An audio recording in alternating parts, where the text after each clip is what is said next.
The Zinnia's Despair by Dr. Sandhya Seshadri. Every gardener's dream is to have a garden that is bursting with color. Plants that are low maintenance and can tolerate heat and will grow even if they aren't watered regularly and yet offer beautiful flowers. But such plants are hard to find. Flowering plants want sunlight, but not heat. Not too much water, but not too little either. And yes, they want the gardener's attention and appreciation. A tricky balance. And if everything goes well, the result can be spectacular. And so it happened that in one such garden, in a little pot, a plant began to grow. A zinnia plant.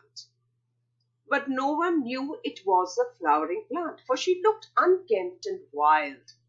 A cluster of green leaves knotted in the midst of dirt and some wild blue flowers. And as the summer wore on, all the other flowers blossomed and bloomed. The gardener was pleased, as nature had provided the right amount of sunlight, and when it got a little hotter, there was rain with the right amount of water.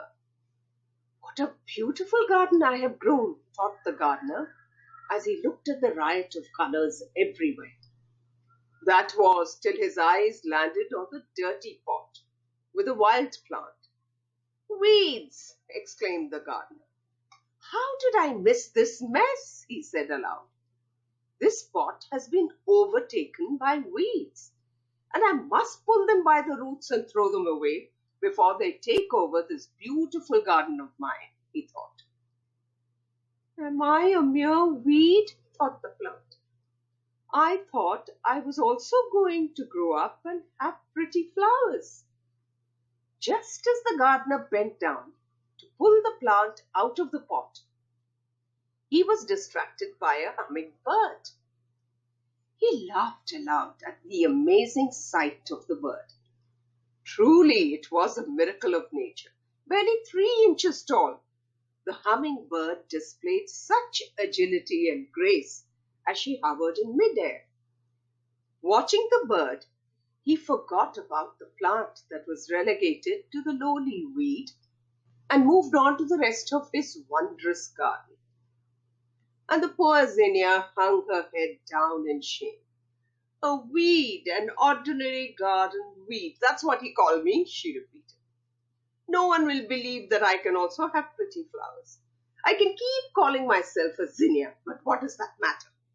If I was in flower school, the gardener would have called out my name last during roll call. Who wants a name that starts with Z and be the last? I wish I wasn't so ordinary, mangled, and lost in this dirty pot, she thought. And as she bemoaned her fate, she saw a something flutter high up above her pot.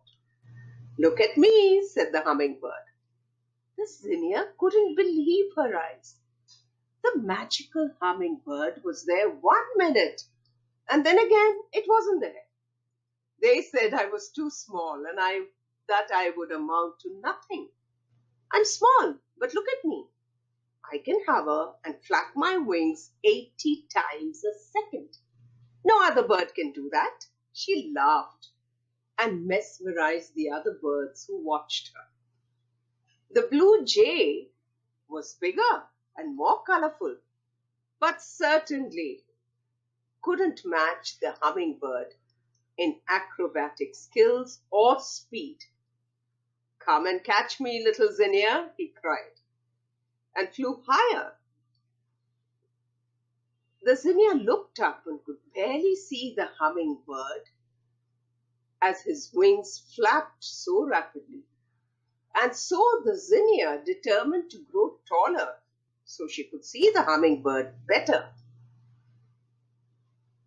And she grew and grew and grew. All the other birds came by.